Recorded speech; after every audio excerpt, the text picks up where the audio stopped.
ਸਾਬਕਾ ਈਸਾਈ ਨੇ ਖੋਲ੍ਹੇ ਵੱਡੇ ਰਾਜ। ਕਿਵੇਂ ਮੌਕਾ ਲੱਭ ਕੇ ਬਦਲਿਆ ਜਾਂਦਾ ਹੈ ਧਰਮ। ਕਿਵੇਂ ਲੋਕ ਆਪਣੇ ਧਰਮ ਤੋਂ ਹੋ ਰਹੇ ਨੇ ਦੂਰ। ਈਸਥਰ ਧਨਰਾਜ ਨਾਮੀ ਮਹਿਲਾ ਦੇ ਵੱਲੋਂ ਈਸਾਈ ਧਰਮ ਬਾਰੇ ਦਿੱਤਾ ਗਿਆ ਇਹ ਇੰਟਰਵਿਊ ਚਰਚਾ ਦਾ ਵਿਸ਼ਾ ਬਣਿਆ ਹੋਇਆ ਹੈ। ਇਸ ਇੰਟਰਵਿਊ ਦੇ ਵਿੱਚ ਈਸਥਰ ਨੇ ਦੱਸਿਆ ਕਿ ਕਿਵੇਂ ਉਹ ਇੱਕ ਤੇਲਗੂ ਹਿੰਦੂ ਬ੍ਰਾਹਮਣ ਪਰਿਵਾਰ ਦੇ ਵਿੱਚ ਪੈਦਾ ਹੋਈ ਅਤੇ ਗੁਆਂਢ 'ਚ ਰਹਿੰਦੇ ਇੱਕ ਸ਼ਖਸ ਨੇ ਉਹਨਾਂ ਨੂੰ ਇਸ ਕਦਰ ਭਰਮਾ ਲਿਆ ਕਿ ਉਹਨਾਂ ਨੇ ਆਪਣਾ ਧਰਮ ਬਦਲ ਲਿਆ, ਜਿਸ ਦੇ ਬਾਅਦ ਉਹਨਾਂ ਦਾ ਵਿਆਹ ਵੀ ਈਸਾਈ ਪਰਿਵਾਰ ਦੇ ਵਿੱਚ ਹੀ ਹੋਇਆ। ਲੇਕਿਨ ਜਦੋਂ ਉਹਨਾਂ ਨੇ ਇਸ ਬਾਰੇ ਪੜਤਾਲ ਕਰਨੀ ਸ਼ੁਰੂ ਕੀਤੀ ਅਤੇ ਅਮਰੀਕੀ ਯੂਨੀਵਰਸਿਟੀ ਦੇ ਵਿੱਚ ਈਸਾਈ ਧਰਮ ਦਾ ਅਧਿਐਨ ਕੀਤਾ ਤਾਂ ਉਹਨਾਂ ਨੂੰ ਕਾਫੀ ਚੀਜ਼ਾਂ ਸਾਫ਼ ਹੋਈਆਂ, ਜਿਸ ਦੇ ਬਾਅਦ ਉਹਨਾਂ ਨੇ ਈਸਾਈਤਾ ਨੂੰ ਤਿਆਗ ਦਿੱਤਾ। ਇਸ ਵੀਡੀਓ ਦੇ ਵਿੱਚ ਈਸਥਰ ਨੇ ਆਪਣੇ ਐਕਸਪੀਰੀਅੰਸ ਨੂੰ ਰਜੀਵ ਮਲਹੋਤਰਾ ਦੇ ਨਾਲ ਸ਼ੇਅਰ ਕੀਤਾ ਹੈ, ਜਿਸ ਦੇ ਵਿੱਚ ਉਹਨਾਂ ਨੇ ਦੱਸਿਆ ਕਿ ਉਹ ਕਿਹੜੇ ਕਾਰਨ ਸਨ ਜਿਸ ਦੇ ਚੱਲਦੇ ਉਹਨਾਂ ਨੇ ਈਸਾਈ ਧਰਮ ਨੂੰ ਛੱਡਿਆ। ਤੁਸੀਂ ਵੀ ਸੁਣੋ ਈਸਥਰ ਦੇ ਈਸਾਈ ਬਣਨ ਦੀ ਅਤੇ ਉਸ ਦੇ ਬਾਅਦ ਈਸਾਈ ਧਰਮ ਨੂੰ ਛੱਡਣ ਦੀ ਪੂਰੀ ਕਹਾਣੀ। मेरा जन्म एक तेलुगु हिंदू ब्राह्मण परिवार में हुआ था। मेरा परिवार बहुत ही कंजर्वेटिव सोच का था और पिता एक गायत्री भक्त थे। मेरी माँ गृहिणी थी। उनकी दुनिया 5 बच्चों और पति के इर्द गिर्द ही घूमती थी। वहाँ पर एक पड़ोसी थे जो कि अकेले ही रहते थे और उनका परिवार तमिलनाडु में रहता था। वो एक ईसाई थे और टेल्को में इंजीनियर के तौर पर काम करते थे। ईसाइयों की एक आदत होती है कि अगर उन्हें अपने पड़ोस में, स्कूल, कॉलेज में या फिर ऑफिस में कोई मौका मिल जाता है या ऐसा व्यक्ति मिल जाता है जो उनसे प्रभावित हो जाए तो उसके पास जाते हैं और जीसस के बारे में बताते हैं, उनके चमत्कारों के बारे में बताते हैं। तो वे भी हमारे घर आते थे और हमारे घर में कुछ परेशानियां थी। हम 5 भाई बहन और दादी भी हमारे साथ रहते थे, तो उन्हें लगा कि यहाँ पर उनके लिए एक मौका है। तो वो मेरे घर में आते थे और जीसस के बारे में बात करते थे और इसके बाद हम भी उसी में शामिल हो गए। वे हमेशा शाकाहारी रहे और मेरे भाई बहन सब कोई आज भी शाकाहारी हैं। आप कह सकते हैं कि वे ब्राह्मण ईसाई थे। वे कहते थे कि अगर कोई मांस खाता है तो वो बस अपने शरीर से दिखावा करने की कोशिश कर रहा है। मैं तो अपनी आस्था से ईसाई हूँ, लेकिन मेरी जीवन शैली अब भी ब्राह्मण की है और उस तरह से मैं अब भी ब्राह्मण जैसा हूँ। तो ये बहुत ही महत्वपूर्ण है और मैंने इस पर काफी शोध भी किया है कि आपकी संस्कृति और विश्वास दोनों को अलग अलग कर दिया जाता है।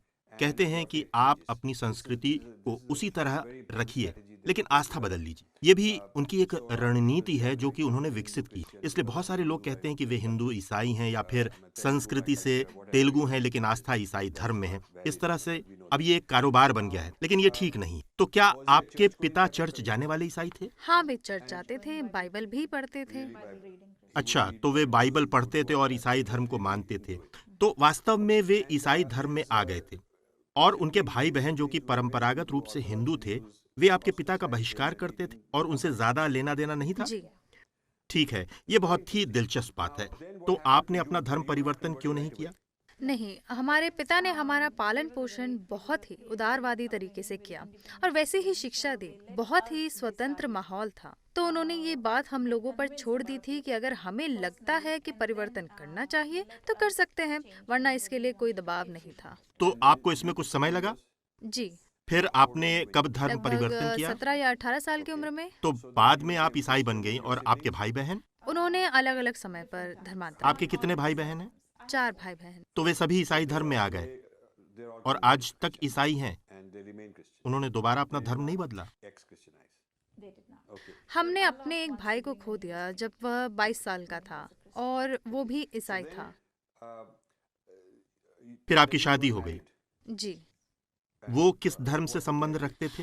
वे लोग तीसरी पीढ़ी के ईसाई थे, जैसे कि मैं पहली पीढ़ी की ईसाई थी और मेरे पति की ये तीसरी पीढ़ी थी ईसाई के रूप में। आपको किस तरह से ईसाई धर्म में शामिल किया गया था?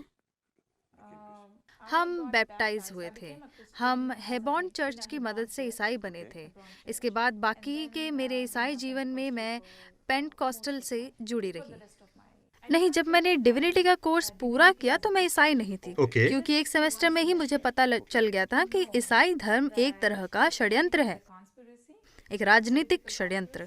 तो हम ये जानना चाहते हैं कि जब आपने डिविनिटी की पढ़ाई शुरू की तभी पता चल गया था कि इसमें समस्याएं हैं, लेकिन आपने इसे पूरा भी जी किया। हाँ। तो आपने ईसाई धर्म के बारे में सीखने के लिए 4 साल का कोर्स शुरू किया और ये ईसाई धर्म को डिफेंड करने वाला अपोलोजेटिक्स का कोर्स था, लेकिन आपको जल्द ही सब पता चल गया। लेकिन आपने अपना कोर्स जारी रखा। तो आप बताइए कि इसके बाद क्या हुआ और इस पर आपको संदेह कैसे हुआ?